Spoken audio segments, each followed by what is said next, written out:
ಈ ದಿನದ ಸುಭಾಷಿತ. ಅಹಿಂಸಾ ಪರಮೋ ಧರ್ಮ.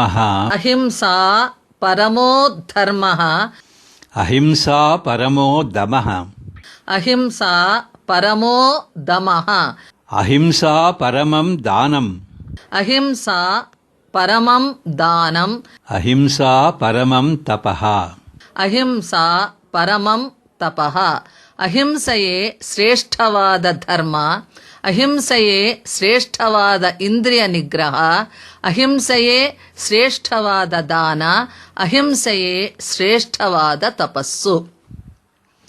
Ahimsa or non-violence is the supreme dharma. Ahimsa is supreme self-restraint. Ahimsa is supreme dana. And ahimsa is supreme austerity or tapas.